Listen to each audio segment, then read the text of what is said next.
Gracias. Gracias. Bien, entonces le decía que dentro de las tareas que debemos cumplir en eh,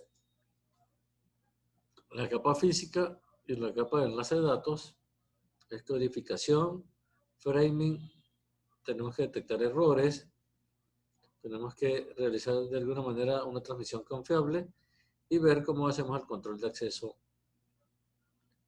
al medio. Antes de eso, veamos un poquito en detalle los elementos que hemos estado utilizando hasta ahora. Son los nodos y los enlaces. En el caso de los nodos, sí, aquí hablamos de computadores, pero ahorita cualquier cosa se conecta a la red, ¿no? Eh, Podemos encontrar el procesador,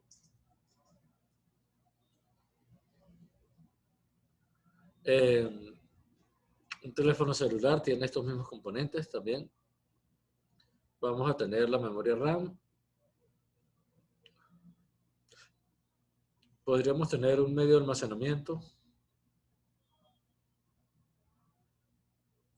conectado ahí también. Pero si nosotros queremos enviar los datos que están siendo manejados en toda esta parte,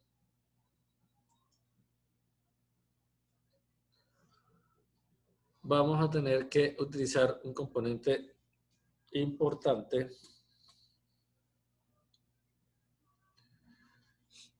que es la tarjeta de red o network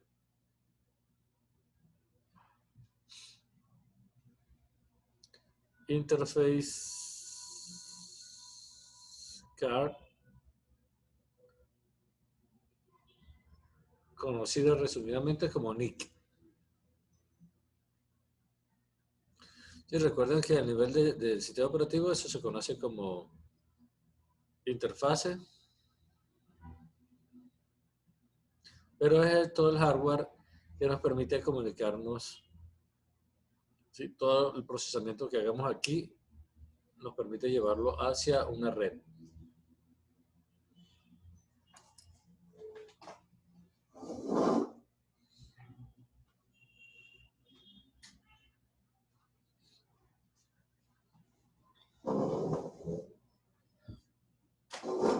Estas tarjetas de red eh, pueden ser generalmente de dos sabores, cableadas o inalámbricas.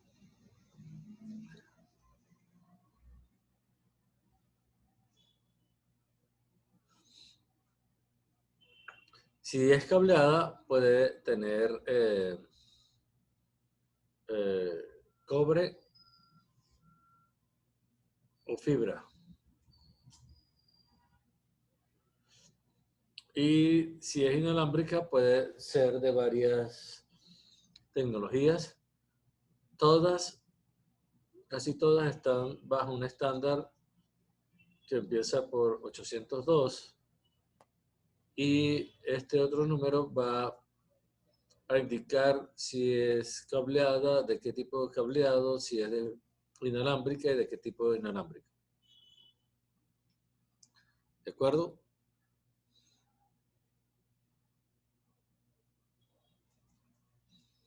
Respecto a los enlaces, sí, los medios físicos que nosotros vamos a utilizar, los que aún nosotros vemos que utilizan algunos proveedores de internet, el coaxial. Sí, empresas como Claro y UNE utilizan coaxial. Esto es un hilo de cobre, un solo hilo. Tiene una protección de plástico. Luego le sigue una malla metálica. Sí, esto no se ve bien ahí en la foto, pero es más o menos así.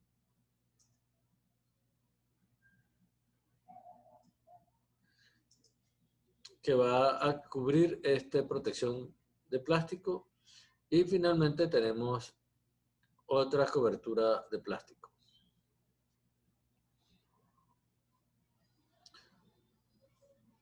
Si tenemos un solo hilo, ¿cómo podemos nosotros transmitir, por ejemplo, en el caso de Claro, cómo podemos transmitir por ese solo hilo, qué sé yo, 50 canales de televisión y además Internet? Que de paso en Internet podría ir varias conversaciones, ¿no?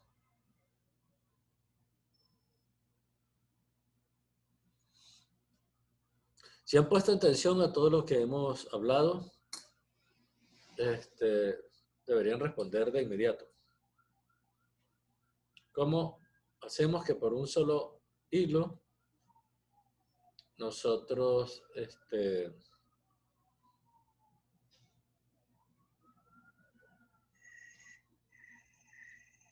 podamos transmitir toda esa información? A ver, ¿quién recuerda? Usted nos había dicho sobre un método, era con la frecuencia, diferentes frecuencias, o también creo, si no estoy mal, con el multiplexor, que se le daba prioridad a uno y luego al otro. Sí, eso teníamos dos métodos de multiplicación, ¿no? División de tiempo, que le damos a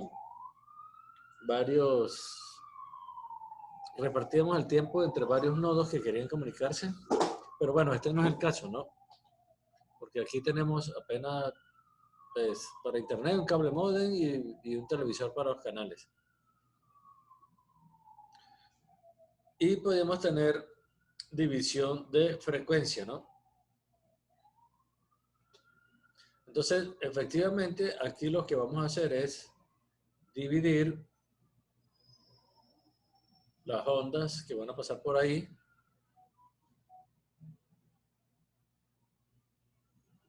en distintas frecuencias.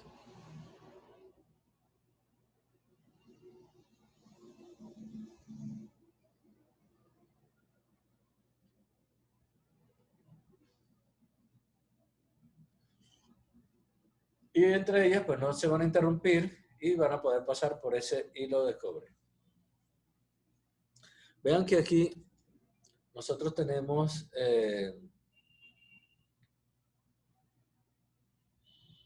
esta configuración, ¿no? La malla y el hilo, una división de plástico y una cobertura de plástico. Este que está aquí abajo es el conector. Sí, lo que hace es tocar con este pedazo la malla y después deja que el hilo de cobre circule libre más o menos hasta este punto. Como eso es un solo hilo,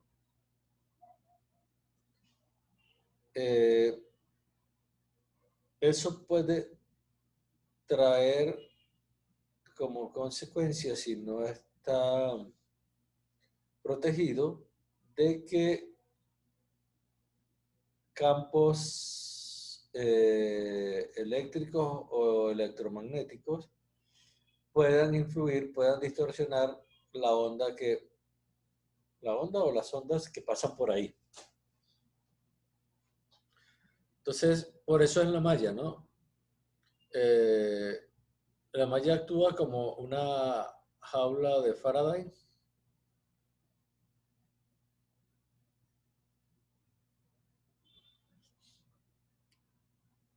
donde, si no sé si ustedes han visto en, no sé, en alguna materia que les den eléctrica, si usted está metido en una caja metálica y le cae un rayo, si la electricidad sigue la superficie de la caja y a usted no le afecta.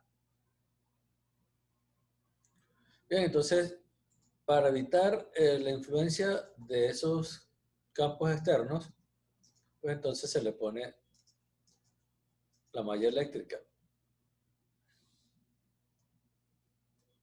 para darle protección a la onda que viaja por ahí.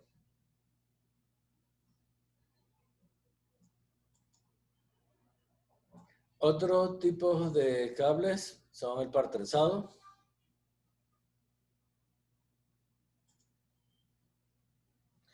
Ellos tienen ahí 8 hilos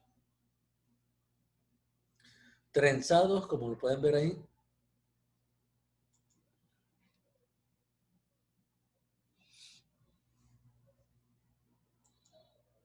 Y están trenzados por pares, es decir, agarran 2 hilos y los trenzan. Un hilo de esta manera y el siguiente hilo de esta manera. Por eso se llama así, par trenzado. ¿Por qué?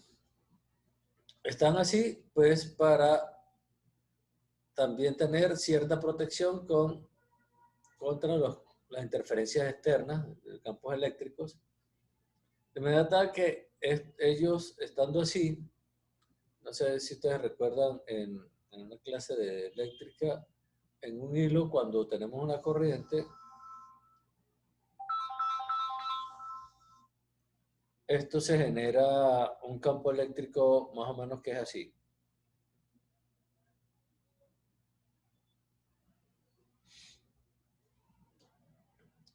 Bien,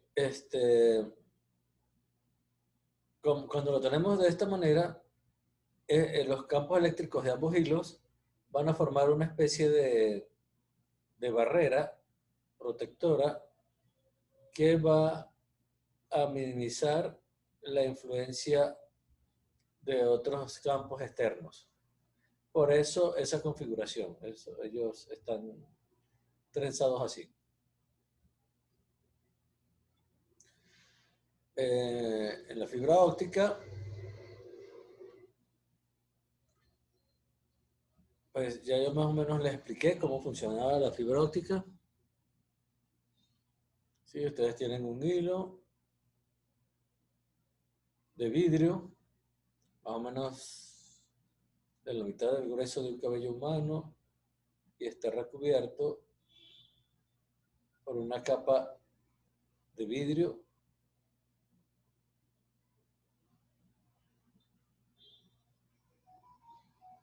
Bueno, vamos a dibujarlo mejor. Este es el hilo, esta es la capa.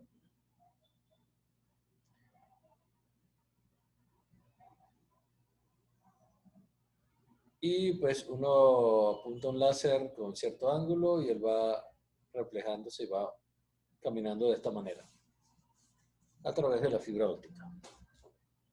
Por supuesto, como es luz, la luz es inmune a campos externos. Así que la fibra óptica es uno de los medios de transmisión más confiables. Y también tenemos el aire, que es otro medio de transmisión.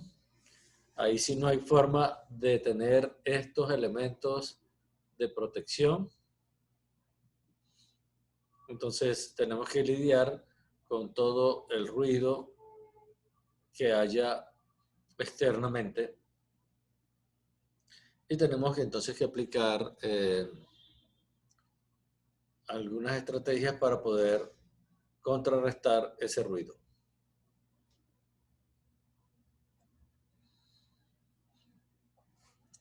Bien, no importa cuál sea el medio, siempre se van a transmitir señales que son ondas electromagnéticas.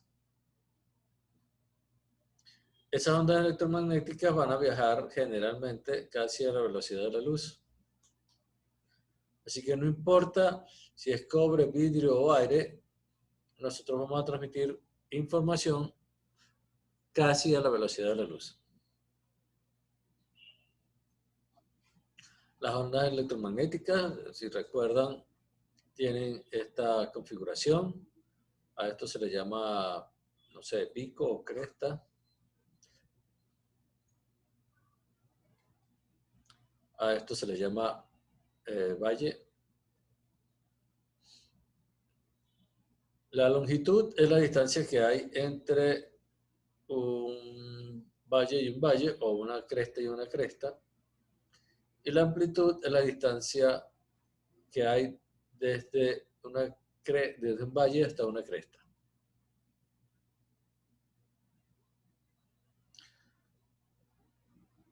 El número de veces que nosotros nos encontramos una cresta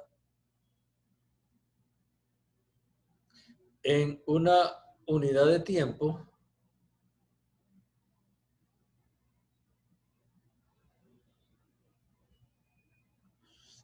digamos que esto es un segundo,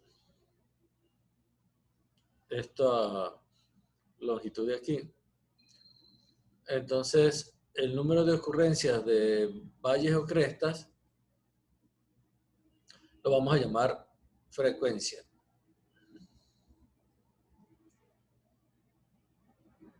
Y va a estar medida en hertz.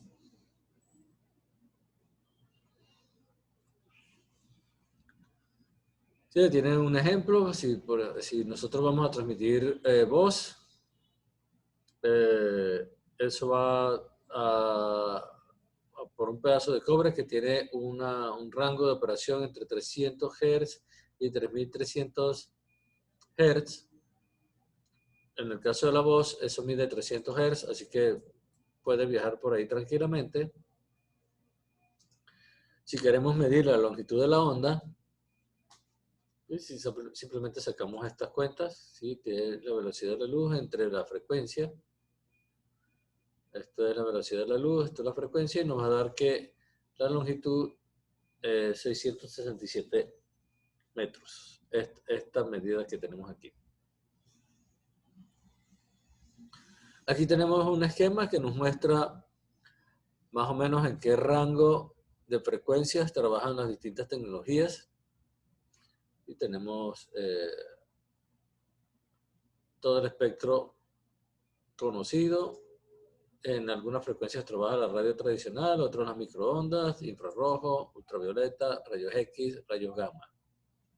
Viendo este rango solamente, si hacemos un acercamiento, entonces allí nos vamos a encontrar que de aquí a acá trabaja, por ejemplo, el cable coaxial. Más o menos de aquí a acá trabaja la radio AM, la radio FM, la televisión, los satélites, las microondas, el Wi-Fi,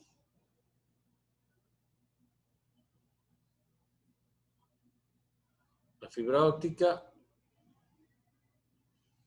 y solo en este pequeño rango de aquí son todas las ondas electromagnéticas que nuestro ojo puede detectar. Son los colores, azul, amarillo, rojo y toda la combinación.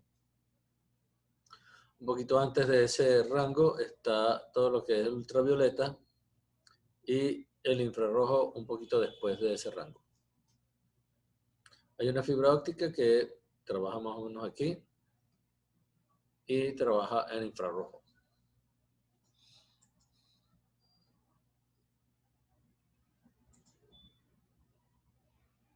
Esto es también un esquema un poquito mostrando cuáles son esas tecnologías. En todo el rango que aquí está representado como más detalladamente, tenemos teléfonos celulares que trabajan entre 900 MHz y 2.4 GHz. Tenemos el Wi-Fi tradicional que trabaja a 2.4 GHz. Los microondas trabajan a 2.4 GHz. Así que si usted pone el router inalámbrico al lado del microondas y enciende el microondas, se van a interrumpir las señales de la red. Bueno, el microondas no le va a pasar nada, simplemente tiene mucho más potencia, así que él va a seguir trabajando normal. Pero la red sí se va a ver afectada. Igual si usted habla por teléfono celular cerca de su router inalámbrico. nosotros vamos a encontrar que varias tecnologías de esas se solapan. Volviendo al cable coaxial, si usted no lo protege bien con la malla y le deja un pedazo de hilo suelto, va a funcionar como una antena y entonces va a empezar a captar la radio. Puede que esté cambiando canales, entonces escuche un canal con una emisora de radio en lugar del sonido original. Así que tendría que poner bien este conector para evitar que este hilo quede por ahí suelto y entonces empiece a funcionar como una antena. Porque hay otras tecnologías que funcionan a la misma frecuencia y por eso se meten ahí.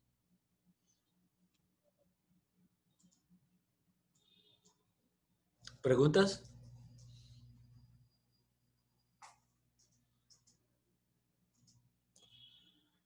Bien. Profe, Sí, pregunta. sí. Por decir eso de algunos televisores que traen TDT y uno solo le coloca un cable así coaxial y queda la punta, como por decir, el alambrito es el cobre, queda el aire libre, de todos modos coge algunos canales. Bueno, ese es el ejemplo que yo les estoy diciendo, ¿no? Si ustedes no ponen el conector del cable coaxial bien, entonces él va a servir como antena. Y ese es el mejor ejemplo, ¿no? Si usted no tiene una antena a la mano, un cable coaxial, ¿sí? De un par de metros, le va a servir como antena. Ah, listo, profe. Bien, entonces nosotros vamos a decir que un medio físico tiene la capacidad de transmitir Profe, yo tengo una pregunta. ondas electromagnéticas. ¿El medio más rápido por el que se transmite esa frecuencia es el aire? La fibra. ¿Fibra? Sí. Porque es que, por ejemplo, el compañero dijo lo de TET y de una se me ocurrió que, por ejemplo, bueno, eso pasa mucho con los partidos de Colombia, ¿sí? Que, por ejemplo, uno lo está viendo con, digamos, Movistar y los vecinos con TET, ellos cantan primero el gol, o sea, a ellos les llega como primero la frecuencia. No, pero eso es por la configuración de, de, de la red. Ya les explico. Si ustedes tienen, qué sé yo, el televisor en su casa. Tienen el televisor y digamos que eso está conectado a Claro por un aparato. Eso va por fibra a toda la ciudad. Llega a una estación terrena donde hay antenas que van a un satélite.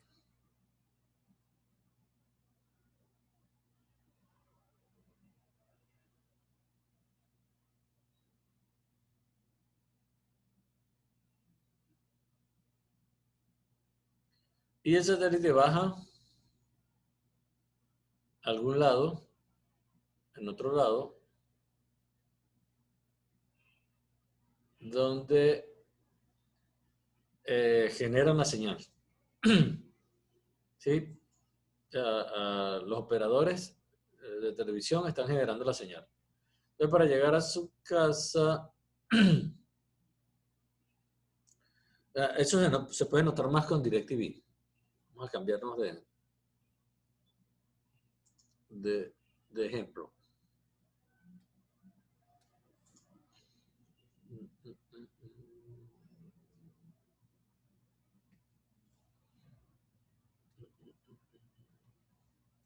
El televisor está conectado a una antenita. Sí, en el edificio, en la casa, en el techo. Y esto viene de esta manera. Yo les había dicho que el costo de subir y bajar a un satélite es aproximadamente de 1 segundo. Porque es está lejos. Pero en cambio, si ustedes tienen un televisor con la antena esa de televisión digital, en muchos lados del país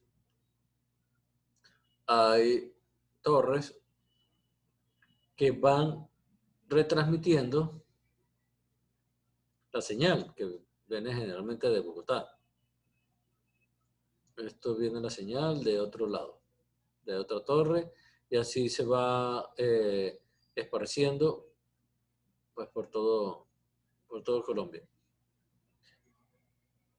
Con todo y eso, pues va a ser mucho más cercano que llegue esa señal acá, y no tenemos esta penalidad de tiempo en ir y subir a un satélite. Entonces, siendo la misma señal que se genera aquí, va a ir más rápido por este camino que por este camino. Y por eso es que uno viendo los partidos de fútbol siempre está pendiente del que esté en el televisor allá abajo con televisión digital.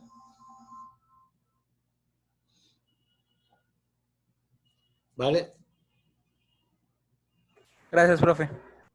Bueno.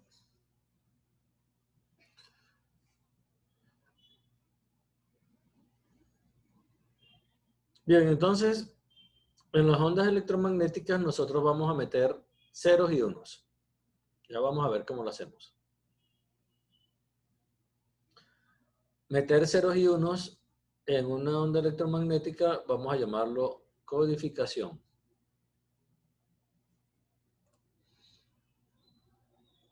Hay otros procesos que uno puede hacer, por ejemplo, la modulación, que es gestionar la amplitud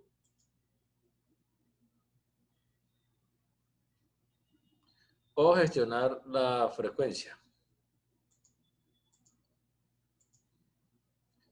Por eso, por ejemplo, las radios se llaman AM, que significa amplitud modulada, o FM, que significa frecuencia modulada. Pero bueno, no nos vamos a meter con esto. Nosotros estudiamos ingeniería de sistemas, así que no está dentro de nuestro pensum estudiar todos los detalles de estos procesos. Pero sí podemos ahondar un poco más en lo que es la codificación. Para que nosotros entendamos cómo meter en una onda electromagnética un 0 en 1, vamos a partir de un principio muy sencillo. Vamos a decir que una señal baja es un 0 y una señal alta es un 1. Vamos a hacerlo así de simple.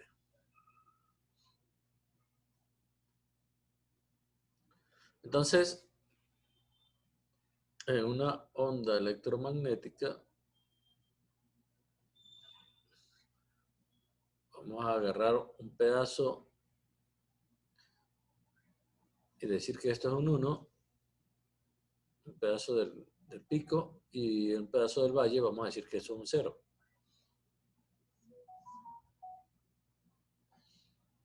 ¿De acuerdo?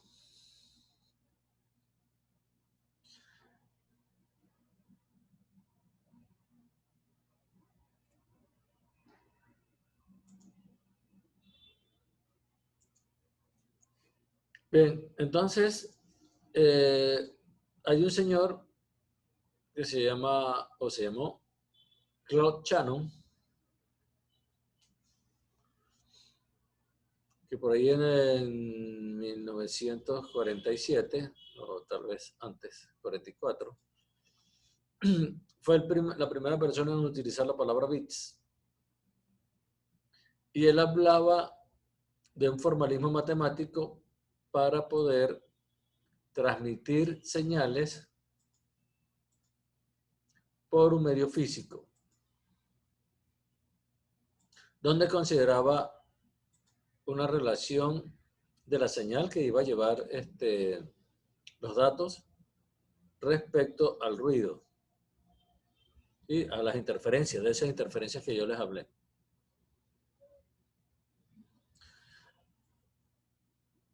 Esas ondas electromagnéticas, no importa el medio, se degradan con la distancia. ¿Sí? Nosotros podemos empezar a tener una onda electromagnética y a medida que va viajando, se va atenuando. Entonces, es otro problema que consideró este señor. Uno de sus teoremas más famosos, el teorema de Shannon, habla sobre la capacidad de transmisión de un canal, de un medio de transmisión, de un medio físico. ¿Sí? Que va a ser igual a el ancho de banda multiplicado por el logaritmo de base 2 de 1 más la potencia de la señal dividido entre el ruido. Esta relación entonces nos dice cuál es la capacidad de este medio.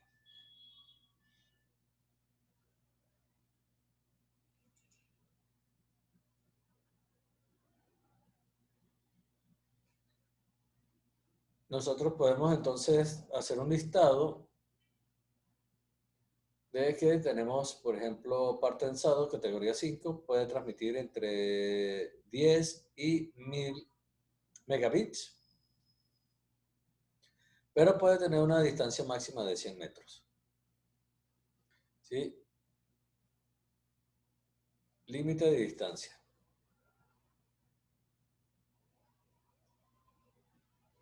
Y esto es el ancho de banda. Ayer jugamos bastante con lo que es el ancho de banda, así que tienen que entender este término.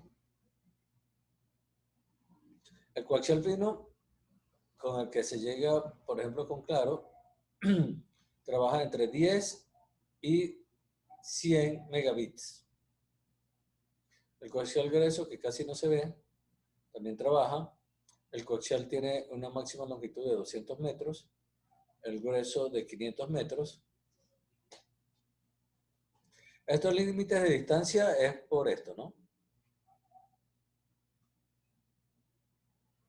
Si nosotros queremos transmitir una onda electromagnética a una mayor distancia, tendríamos que agarrar y poner un aparato en el medio que restituya la señal y la retransmita. Generalmente eso se llaman repetidores.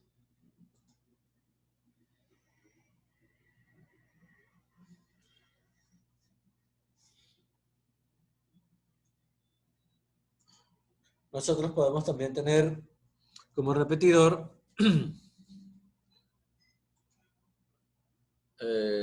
si ustedes lo ven,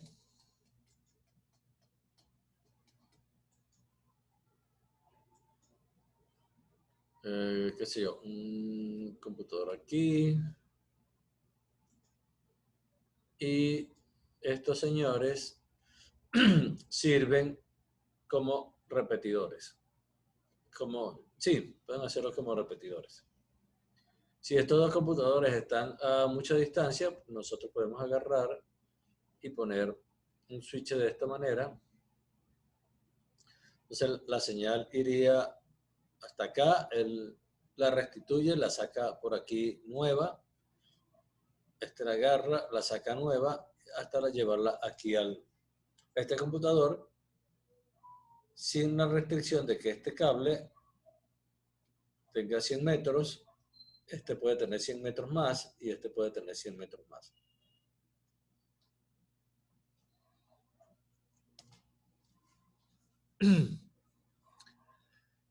Bien. Tenemos dos tipos de fibra óptica, multimodo y monomodo. Estos son valores que yo busqué hace rato Así que como tarea, busquen los nuevos valores, las nuevas capacidades de la fibra óptica para la multimodo o la monomodo. Y explican qué es cada una de ellas.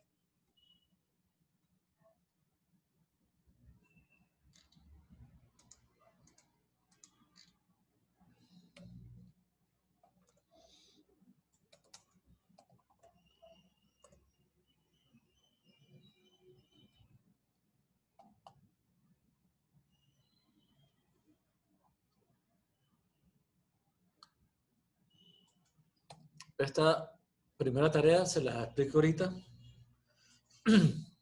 para que la traigan para la semana que viene. ¿Dudas hasta acá? Profe, ¿cuál era la primera tarea que no alcancé a ver? Ah, y ahorita se las vuelvo a poner cuando les explique, cuando lleguemos ahí a esa parte. Ah, vale. Bien, entonces, dentro de las tareas que nosotros dijimos que tenemos que hacer, vamos a empezar a estudiar la primera, codificación. Que ya saben que tienen que ver con cómo meter ceros y unos aquí adentro. Y, por supuesto, cómo sacar ceros y unos de esa onda. Si regresamos a nuestro principio de que solo vamos a tener dos zonas interesantes en una onda electromagnética, una señal baja y una señal alta, entonces pues simplemente vamos a hacer nuestro convenio de que un 1 es una alta y un 0 es una baja.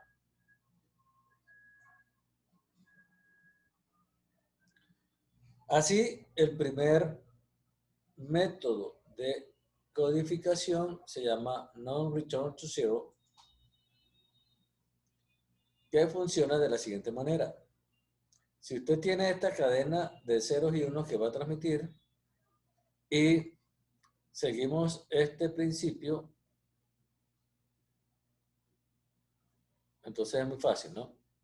Tenemos 0, una señal baja, 0, una señal baja, 1, una señal alta, 0, una señal baja, 1, alto, 1 alto, 1 alto, 0, 1, 0, 0, 0. Entonces, imagínense que aquí está el origen, aquí está el destino, y estos señores tienen que tener un mecanismo para discernir que aquí van 3 ceros. En esta señal van 3 ceros. Eso significa que él debería medir este tiempo.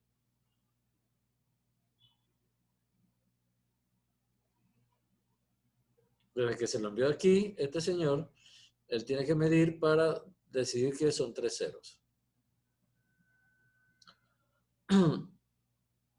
Igual pasa con estos 3 unos, ¿no? Hay que ver qué sucede acá.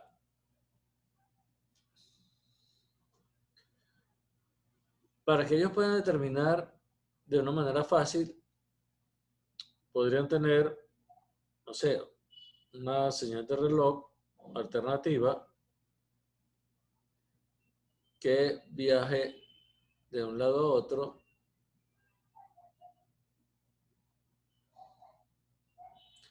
para poder conocer cuántos ceros vienen acá en esta señal larga, baja, o cuántos unos vienen aquí en esta señal larga, alta. Pero utilizar una señal de reloj, ¿qué implica? Tener un hilo adicional. Si estamos hablando de cobre, pues, y el cobre es muy caro, ¿no? Si estamos hablando de fibra, pues también muy cara. Entonces, esta solución no es factible.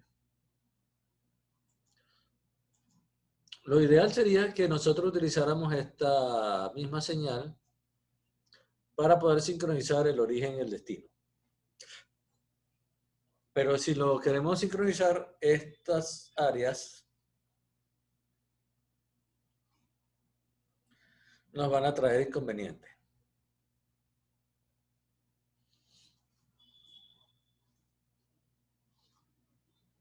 Entonces, por ejemplo, el receptor utiliza promedio para distinguir entre una señal y una alta y una baja.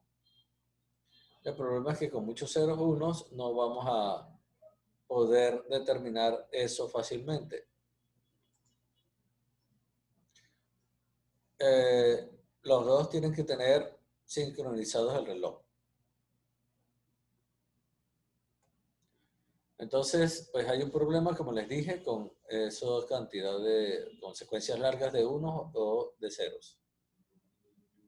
Así que, entonces, tenemos ahora otro método de codificación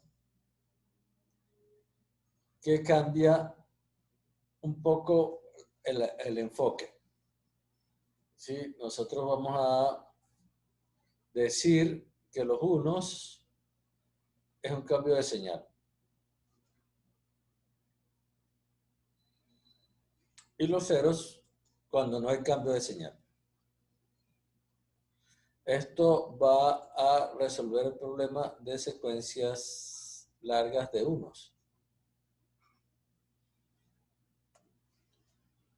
Entonces, si utilizamos en RZI, la misma secuencia de unos y ceros se ve ahora de esta manera.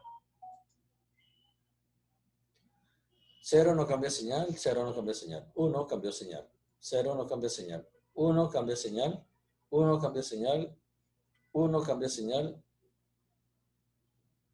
Esto la subió, esto la bajó, esto la subió, este 1 la bajó, este otro 1 la subió, el 0 la mantiene, el 1 la baja, 0 la mantiene, la mantiene, la mantiene, el 1 la sube.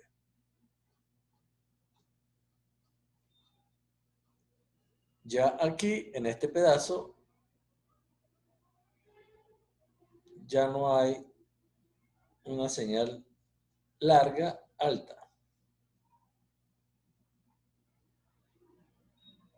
Entonces, una onda que está más acondicionada para utilizarla como reloj, ¿no? Para sincronizar. Bien, entonces, seguimos teniendo el problema de largas secuencias de ceros. Así que podemos utilizar otro método que se llama Manchester y cambiamos de nuevo la estrategia. Ahora los unos vamos a representarlos con una señal de baja a alta, un cambio. Y los ceros como un cambio de alta a baja.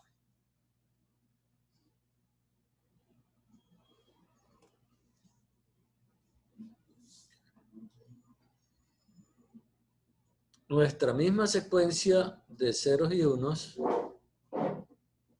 utilizando Manchester, esto que está aquí es una señal de reloj solamente de referencia. Eso no, ya vimos que no es factible tenerlo. Entonces viene un 0, tenemos que subir la señal y bajar. Viene un 0, entonces tenemos que subir la señal y bajar. Ahora viene 1, como estábamos abajo, pues simplemente la subimos.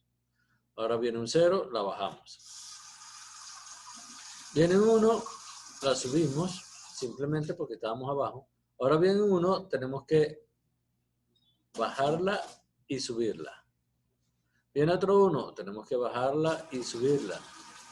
Otro 1, bajarla y subirla. Ahora viene un 0, simplemente la bajamos. Viene 1, la subimos. Viene un 0, entonces hay que bajarla. Viene otro 0, hay que bajarla, hay que subirla y bajarla. Otro 0 hay que subirla y bajarla. Otro 0 hay que subirla y bajarla. Un 1 se sube, un 0 se baja.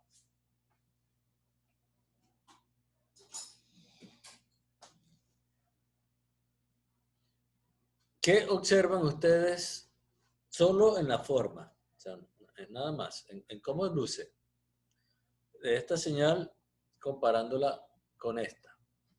O bueno, con esta. Más adelante lo vemos los dos. Vamos a saltarnos esto por los momentos. Vean cómo es esta señal, que es el método más sencillo que nosotros vimos. Y esta señal. ¿Qué pueden ustedes decir de ese par de señales? Solo viendo la forma, ¿no?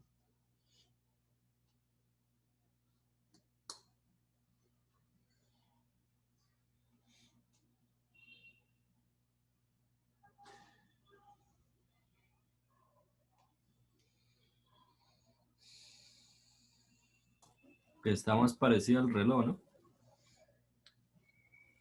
Sí, efectivamente está más parecido al reloj. Y por eso pues se puede usar como onda de sincronización. ¿Qué más?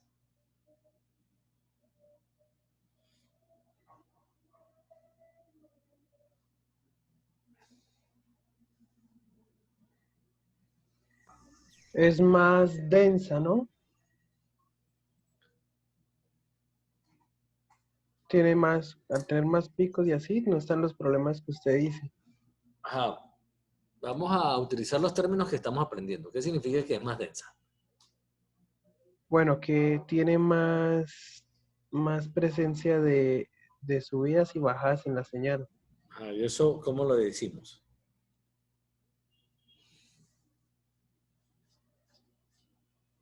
O sea, no estamos en la plaza, estamos en la clase de redes donde estamos aprendiendo los términos.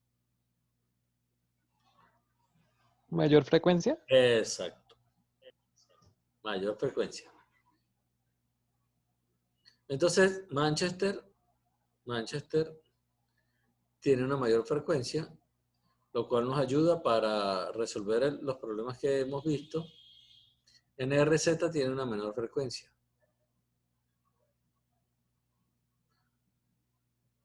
¿Qué pueden sacar ustedes de ahí?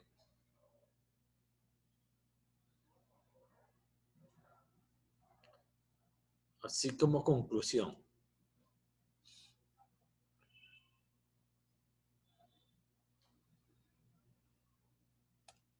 Si nosotros nos vamos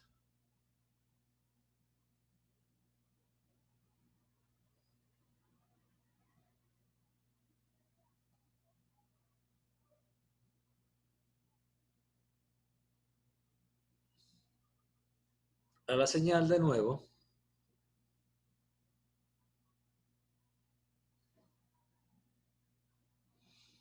habíamos dicho que aquí nosotros podemos poner un 1, aquí podemos poner un 1, aquí podemos poner un 1 y un 1.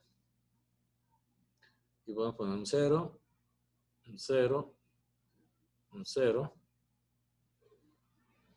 Pero en una señal como esta,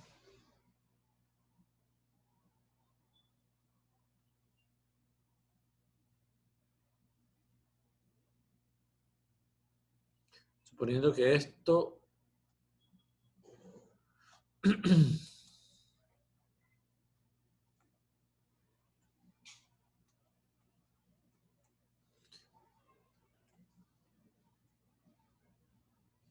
es el mismo tiempo,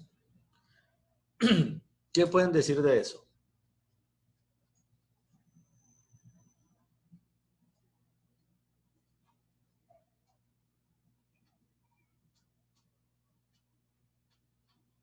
Por supuesto, sabiendo que aquí van 1, aquí van 1, aquí van 1, 1, 1, 1, 1, 1, 1, 1, 0, 0, 0, 0, 0. ¿Qué es mayor información? Ajá, y aquí abajo hay mayor información. O sea, podemos meter más información ahí abajo. Entonces, como conclusión, ¿qué podemos decir?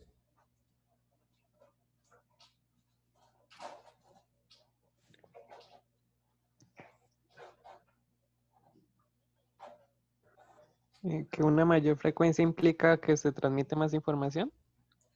A mayor frecuencia,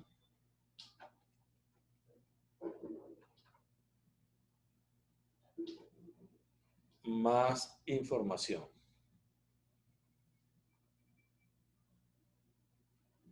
¿Cómo decimos esto de una mejor manera?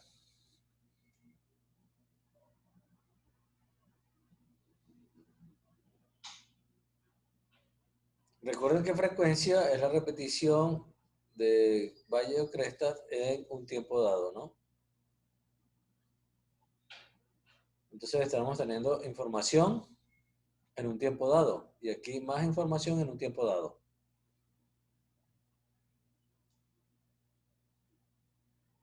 Entonces, todos en coro.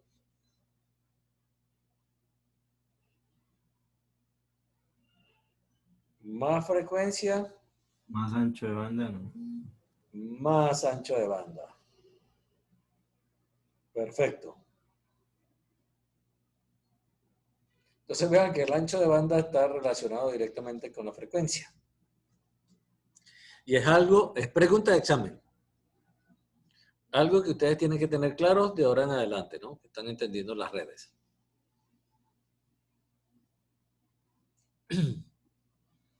Bueno, y estamos grabando, ¿no? Para que quede ahí claro que esta es pregunta de examen.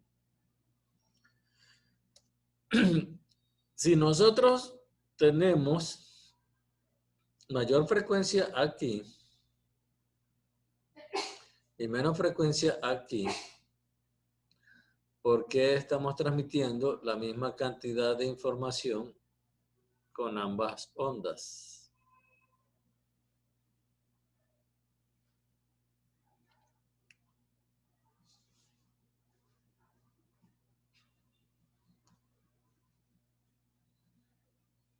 La respuesta es porque aquí el método de codificación es muy fácil.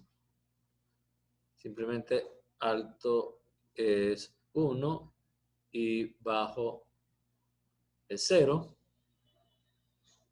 Pero aquí no. Aquí no usamos esto. Aquí decimos que un cambio hacia arriba es un 1 y un cambio hacia abajo es un 0. O sea, los métodos distintos de representar un 1 y un 0 hace que aquí en Manchester requiramos más ancho de banda a pesar de que estamos transmitiendo la misma información. O sea, más frecuencia a pesar de que estamos transmitiendo la misma información. ¿Sí me va a entender?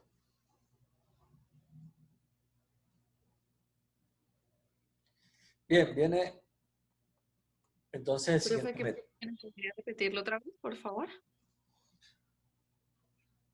La pregunta era que si esta es la información que estamos transmitiendo, ¿sí? Aquí la transmitimos a menor frecuencia y aquí la transmitimos a mayor frecuencia. ¿Por qué? Porque el método de codificación aquí es muy sencillo, pero el método de codificación acá requiere que se tenga más frecuencia para poder transmitir la misma información.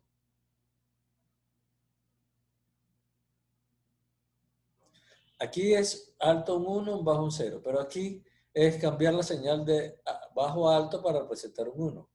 Y aquí es cambiar la señal de alto a bajo para representar un 0.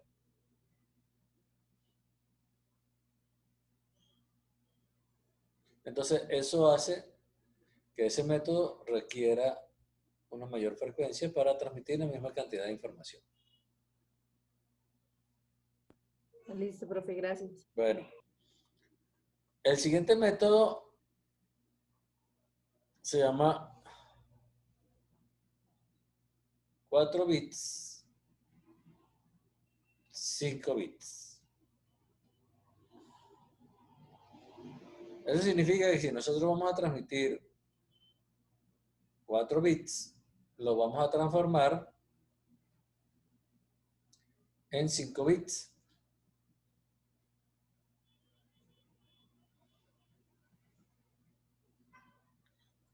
Profe, qué Sí, pena. Hay un compañero esperando en la sala de espera. voy.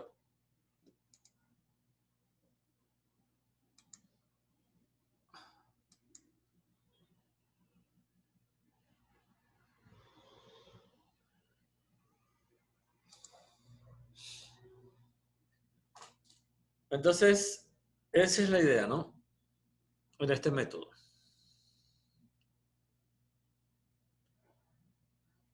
¿Cuál es el objetivo? Romper las secuencias largas de unos y ceros. Bien, entonces, con 4 bits, usted cuenta de cuánto a cuánto.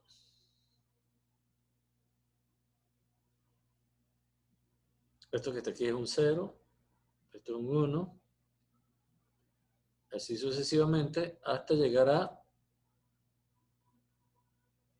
15. Esto es 4 bits. Estos son 5 bits. O sea, con 5 bits usted cuenta que 0, 1, 2, 3, hasta ¿cuánto? 31. Desde 0 hasta 31. Perfecto. Entonces, nosotros vamos a agarrar estas combinaciones y vamos a seleccionar las que cumplan estas restricciones. Que no exista más de un 0 al comienzo, ni más de 2 ceros seguidos. De todas estas posibilidades, seleccionamos las que cumplan estas reglas.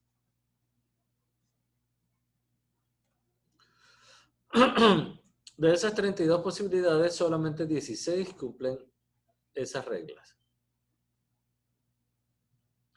Esto se usa para indicar que la línea está desocupada, esto para indicar que la línea está muerta, esto significa detenerse.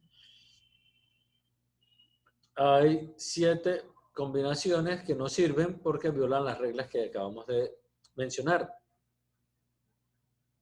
Entonces, estos 4 bits no los vamos a transmitir así, sino los vamos a transmitir de esta manera.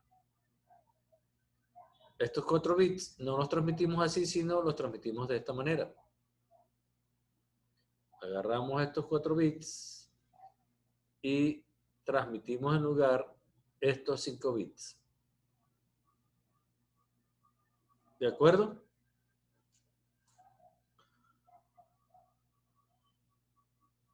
Con eso, entonces, nosotros vamos a agarrar y los 5 bits que resultan de ese mapeo,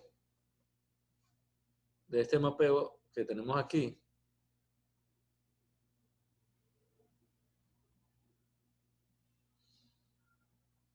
los vamos a transmitir utilizando NRZI.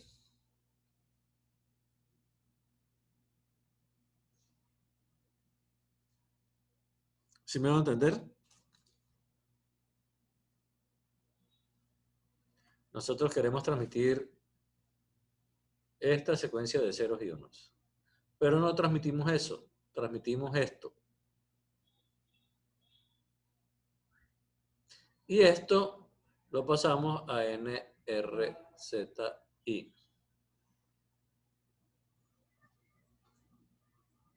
¿Vale? Esta codificación la utilizan los switches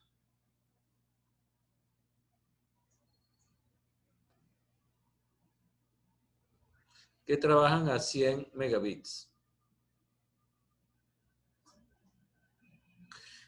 ¿Recuerdan cuando veíamos el ETH Tool? Los 100 bases Profe, Sí.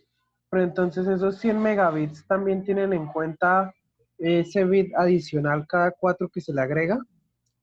Sí, señor. Ah, listo. Solo que estos 100 megabits pues no son reales. ¿Por qué? Porque nosotros en vez de transmitir 4 estamos transmitiendo 5, ¿no? La información real es 4. pero estamos transmitiendo más información, así que vamos a utilizar un 25% del ancho de banda en el control.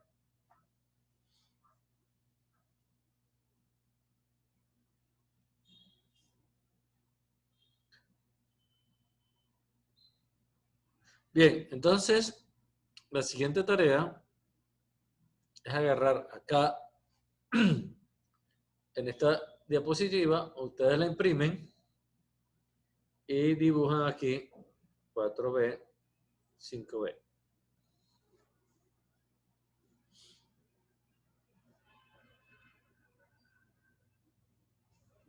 Les repito, agarran 4 bits, buscan allá que es la secuencia de 5 bits que les corresponde. Entonces van a meter aquí un bit más y esos 5 bits lo dibujan con NRZI. O sea, algo les va a resultar aquí.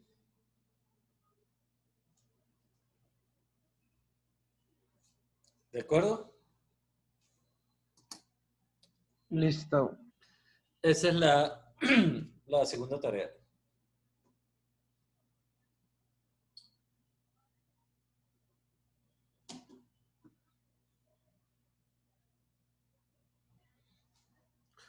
Bueno, esto es medio pesadito.